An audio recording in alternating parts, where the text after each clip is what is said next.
साथियों चलिए हम लोग देखते हैं फिजिक्स का कुछ इम्पोर्टेंट क्वेश्चन। ठीक ना, सेम क्वेश्चन रहने वाला है आपके पेपर में।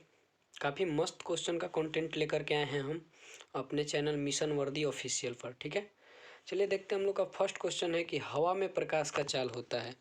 हवा या निर्वात में प्रकाश का चाल होता है। तो देखिए मेरे भाई, यहाँ पे बात की जाए ऑप्शन का, तो ऑप्शन ए है 2.25 इंटू 10⁸ मीटर सेकेंड इनवर्स। ठीक है, पहली चीज़ तो देखिए बाबू, यूनिट जो यहाँ पे दिया हुआ है आपका चेंज किया गया है। ठीक ना, मीटर सेकेंड इनवर्स को आप मीटर पर सेकेंड भी लिख सकते हैं, क्योंकि किसी भी कोई भी चीज़ बट्टा में अगर रहता है तो ऊपर जाता है तो उसका पावर -1 हो जाता है। ठीक है, तो यहाँ पे मीटर सेकेंड इनवर्स किया गया है, कोई दिक्कत नहीं इसमें। और बात की जाए बाबू ऑप्शंस का, तो ऑप्शन ए है आपका 2.25 इंटू 10⁸ मीटर पर सेकेंड इनवर्स। बी ऑप्शन है आपका 2 इंटू 10⁸ मीटर सेकेंड इनवर्स। आपका सी आंसर है 3 into 10⁷ metre second inverse. Option number D is absolutely right है मेरे दोस्त। यहाँ पे option number D is absolutely right है यहाँ पे। ठीक है, 3 इंटू 10⁸ मीटर पर सेकेंड या मीटर सेकेंड इनवर्स। ठीक है, चलिए देखते हैं। अगला क्वेश्चन हम लोग का है, काफ़ी मस्त क्वेश्चन है। अगला क्वेश्चन हम लोग का है जो काफ़ी मस्त क्वेश्चन है। कह रहा है कि जब कोई प्रकाश एक प्रकाशीय माध्यम से दूसरे प्रकाशीय माध्यम में प्रवेश करता है तब उसकी क्या बदलती है, पूछा जा रहा है। ऑप्शन ए है आवृत्ति बदलती है, बी है चाल बदलता है, सी है आवृत्ति तथा चाल दोनों बदलता है, डी है आपका कोई परिवर्तन नहीं होता है। तो देखिए मेरे भाई, जब किसी भी प्रकाश स्रोत से निकली हुई प्रकाश की किरणें एक प्रकाशीय माध्यम से दूसरे प्रकाशीय माध्यम में प्रवेश करती है तो हमेशा उसका चाल प्रभावित होता है। क्या प्रभावित होता है मेरे भाई? चाल प्रभावित होता है। क्योंकि हमने अभी बहुत बार बताया भी आपको कंटेंट में अपने क्लास में बताया भी है मेरे भाई कि हमेशा बाबू प्रकाश का चाल प्रभावित होता है। ठीक है, क्योंकि बाबू अलग अलग माध्यमों में प्रकाश की चाल अलग अलग होती है। अगला क्वेश्चन चलिए देखते हैं, काफ़ी मस्त क्वेश्चन है। अगला क्वेश्चन कह रहा है कि एक माध्यम से दूसरे माध्यम में जाने पर प्रकाश की किरण मुड़ जाती है। किरण की मुड़ने की यह घटना कहलाती है। तो देखिए मेरे भाई, जब भी एक माध्यम से दूसरे माध्यम में प्रकाश जाती है तो प्रकाश की किरण को मुड़ने की यह घटना जो होती है क्या कहलाती है? ऑप्शन का बात कीजिए तो ऑप्शन कह रहा है कि पूर्ण आंतरिक परावर्तन, बी है पूर्ण विक्षेपण, सी है अपवर्तन, डी है परावर्तन। तो बात कीजिए बाबू राइट ऑप्शन का, तो option number C is absolutely right. जब किसी एक माध्यम से दूसरे माध्यम में जाती हुई प्रकाश की किरणें, अगर मान लीजिए यहाँ पे एम आपका एक माध्यम है और यहाँ से प्रकाश की किसी बिंदु से प्रकाश की किरणें निकली और बाबू सघन माध्यम से विरल माध्यम में जाती है तो अपने पथ से कुछ विचलित होती है। जब सघन से विरल में जाती है तो अभिलंब से दूर भागती है, और जब बाबू विरल से सघन में जाती है तो अभिलंब की ओर झुक जाती है। ठीक है, तो इस प्रकार का कुछ केस होता है, तो इस केस को बाबू अपवर्तन कहा जाता है। प्रकाश का परावर्तन उस घटना को कहा जाता है कि जब किसी प्रकाश स्रोत से निकली हुई प्रकाश की किरणें किसी चिकने या चमकीले सतह से टकराने के बाद पुनः उसी दिशा उसी पथ से या कुछ किसी अन्य पथ से बाबू विचलित हो जाती है, तब इसको प्रकाश का परावर्तन कहते हैं। पूर्ण आंतरिक परावर्तन बाबू जब किसी प्रकाश स्रोत से निकली हुई प्रकाश की किरणें पूर्णतः परावर्तित हो जाती है, जैसे हीरा में होता है। होता क्या बाबू, हीरा चतुष्फलकीय होता है, इसलिए उसमें प्रकाश का पूर्ण आंतरिक परावर्तन देखने को मिलता है। और बाबू प्रकाश का पूर्ण विक्षेपण नहीं होता है, वर्ण विक्षेपण होता है। जब श्वेत प्रकाश को किसी प्रिज्म से गुजारा जाता है तो वह 7 अलग अलग रंगों में विभक्त हो जाता है, तब इस घटना को बाबू प्रकाश का वर्ण विक्षेपण कहते हैं। ठीक है, चलिए देखते हैं हम लोग यहाँ पे option number C is absolutely right है मेरे दोस्त। ठीक है, चलिए देखते हैं नेक्स्ट क्वेश्चन। नेक्स्ट क्वेश्चन भी कुछ ज़्यादा इंपॉर्टेंट होगा। ठीक ना, अगला क्वेश्चन हम लोग का है कि जब प्रकाश एक माध्यम से दूसरे माध्यम में जाता है तब अपवर्तन होता है। अपवर्तन होता है तो कैसे होता है मेरे भाई? कह रहा है कि एक प्रकाश के चाल में परिवर्तन के कारण, प्रकाश के चाल में परिवर्तन नहीं, क्या कह रहा है ऑप्शन नंबर बी आपका कह रहा है नहीं होने के कारण। बी ऑप्शन कह रहा है कि प्रकाश के चाल में परिवर्तन नहीं होने के कारण। सी कह रहा है कि प्रकाश के रंग में परिवर्तन होने के कारण। और ऑप्शन नंबर डी आपका जो कह रहा है बाबू कि उपयुक्त सभी के कारण, ठीक ना। तो बात कीजिए बाबू राइट आंसर का, तो यहाँ पे option number A is absolutely right है यहाँ पे, ठीक ना। Option number A is absolutely right है यहाँ पे आपका। प्रकाश के बाबू जब प्रकाश एक माध्यम से दूसरे माध्यम में जाता है, ठीक है, तब अपवर्तन उसके प्रकाश के चाल में परिवर्तन के कारण होता है, ठीक है। अगला क्वेश्चन हम लोग का थोड़ा कुछ ज़्यादा ही इम्पोर्टेंट है, ठीक ना। अगला क्वेश्चन जो है हम लोग का काफ़ी ज़्यादा इम्पोर्टेंट है मेरे भाई। कह रहा है कि आपतन कोण I, अपवर्तन कोण R तथा पहले माध्यम के सापेक्ष दूसरे माध्यम का अपवर्तनांक n/1 हो तब स्नेल का नियम। तो देखिए बाबू, होता है स्नेल का नियम mu equal to sine i by sine r, ठीक ना। तो म्यू इक्वल टू आपका क्या होता है मेरे भाई? Sine i by sine r. तो यहाँ पे देखिए कह रहा है क्या मेरे भाई? अपवर्तनांक आपका किस माध्यम दो के सापेक्ष माध्यम एक का अपवर्तनांक कर रहा है ना। ऑप्शन है आपका, ऑप्शन नंबर ए है n/1 equal to sine R by sine I, ये तो आपका हो नहीं सकता है। बी है आपका n/2 equal to sine i by sine r. आपका मेरे भाई सी है n/1।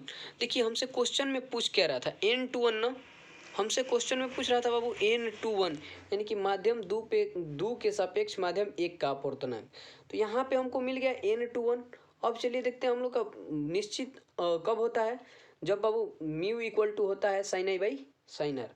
इसे ही स्नेल का नियम कहा जाता है और यही जो है आपका स्नेल का नियम का गणितीय रूप है, यानी कि option number C is absolutely right मेरे दोस्त, ठीक है। जब होता क्या है कि किसी माध्यम के अपवर्तनांक आपतन कोण की ज्या साइन आई और अपवर्तन कोण की ज्या साइन आर एक निश्चित नियतांक के बराबर होता है, जिसे म्यू द्वारा सूचित किया जाता है। और यह बाबू इसे ही स्नेल का नियम कहा जाता है और स्नेल का नियम का गणितीय रूप होता है sine i by sine r. चलिए देखते हैं अगला क्वेश्चन। अगला क्वेश्चन काफ़ी मस्त क्वेश्चन है। कह रहा है कि जब प्रकाश किरण विरल माध्यम से सघन माध्यम में जाती है तब आपतन कोण से अपवर्तन कोण होता है। ऑप्शन ए है बड़ा, बी है छोटा, सी है बराबर, डी है बाबू बड़ा तथा छोटा दोनों। तो बात कीजिए बाबू ऑप्शन का, तो option B is absolutely right है यहाँ पे। क्योंकि देखिए माध्यम क्या है भाई? विरल से सघन, और जब भी विरल से सघन में प्रवेश करती है किरणें तो अभिलंब की ओर सटती है। क्या होती है? अभिलंब की ओर सटती है। और लाजमी बात है मेरे भाई, यहाँ से किरण जाएगा और अभिलंब की ओर सटेगा तो कोण क्या हो रहा है? छोटा हो रहा है, कोण छोटा हो रहा है। तो option number B is absolutely right. चलिए अगला क्वेश्चन देखते हैं हम लोग। जब प्रकाश किरण विरल माध्यम से सघन माध्यम में जाती है, अभी इस बार देखो बाबू, पिछली बार हम लोगों ने विरल माध्यम से सघन माध्यम में ले गया था। इस बार भी क्या करा है? विरल माध्यम से सघन माध्यम में जाती है तब आपतन कोण से अपवर्तन कोण। सेम क्वेश्चन आ गया मेरे भाई, ठीक ना, सेम क्वेश्चन आ गया। और आपका यहाँ पे बड़ा होता है, क्या होता है? बड़ा होता है। यहाँ पे पिछले बार आपतन कोण से अपवर्तन कोण पूछा था और यहाँ पे बाबू आपतन कोण से अपवर्तन, उस बार अपवर्तन कोण से आपतन कोण पूछा था, इस बार आपतन कोण से अपवर्तन कोण पूछ रहा है। तो option number A is absolutely right है, जैसा कि पीछे अभी हमने समझाया है।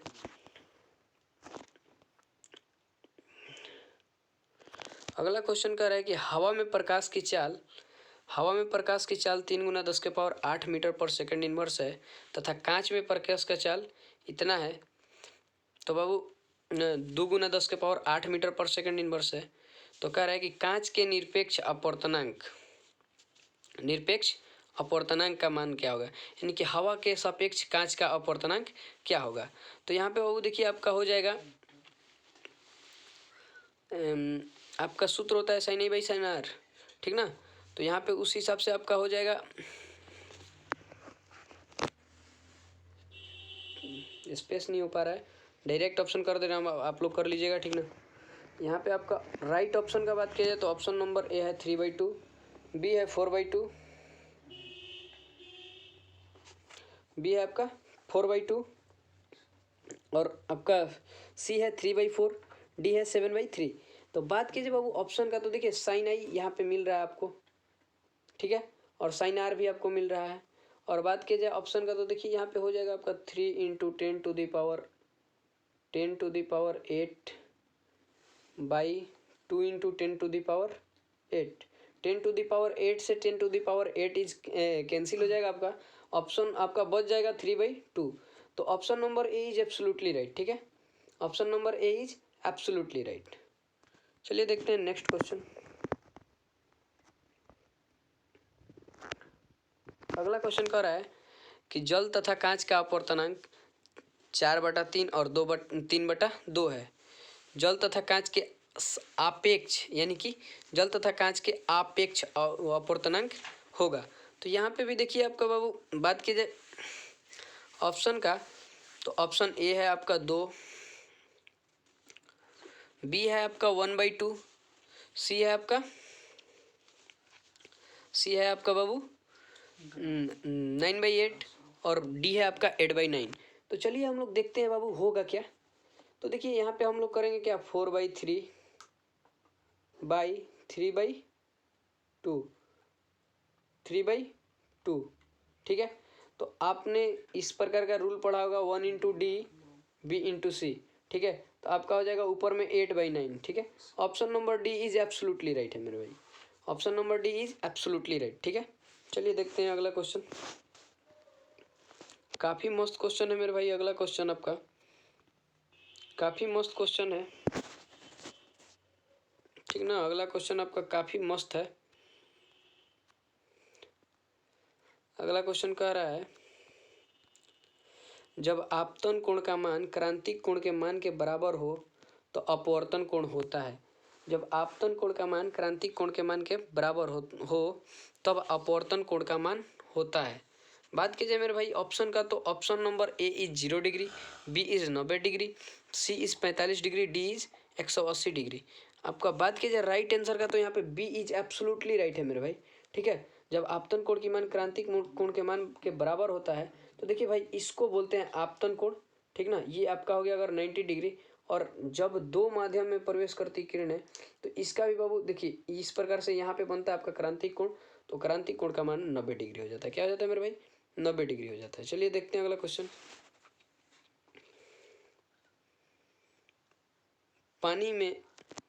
पानी में हवा का बुलबुला चमकीला दिखाई देता है किस घटना के कारण।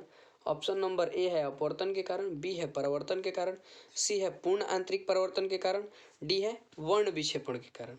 बात की जाए मेरे भाई राइट आंसर का, तो option number C is absolutely right है यहाँ पे, पूर्ण आंतरिक परावर्तन के कारण। किसके कारण बाबू, पूर्ण आंतरिक परावर्तन के कारण।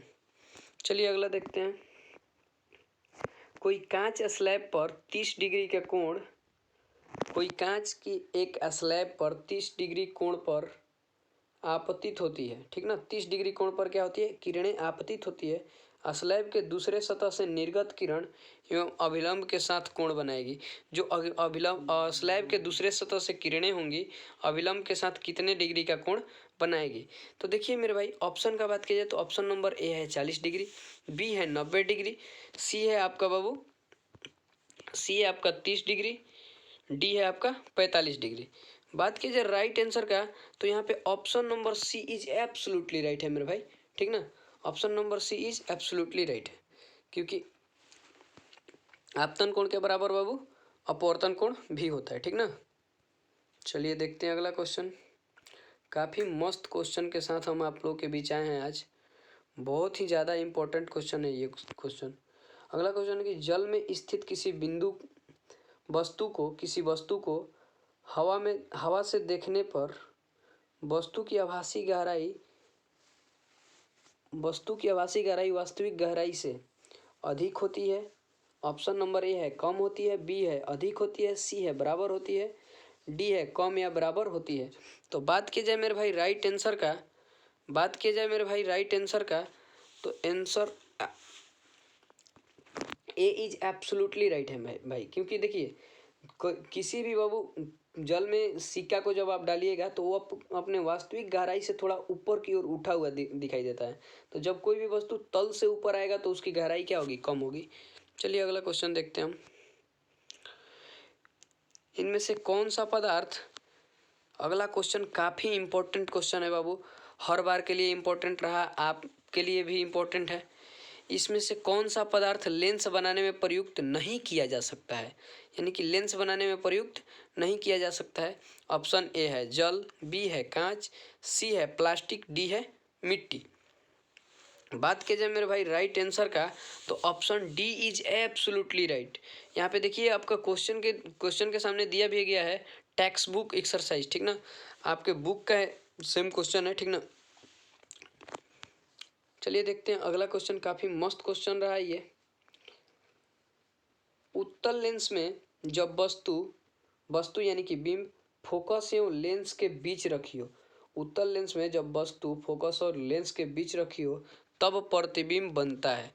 तो बात कीजिए मेरे भाई ऑप्शन का, तो ए है काल्पनिक और सीधा, बी है काल्पनिक और उल्टा, सी है वास्तविक और उल्टा, डी है वास्तविक और सीधा। तो बात कीजिए मेरे भाई ऑप्शंस का, तो ऑप्शन देखिए यहाँ पे पहले तो वास्तविक के साथ सीधा कभी नहीं बनता है प्रतिबिंब, और काल्पनिक के साथ उल्टा कभी नहीं बनता है।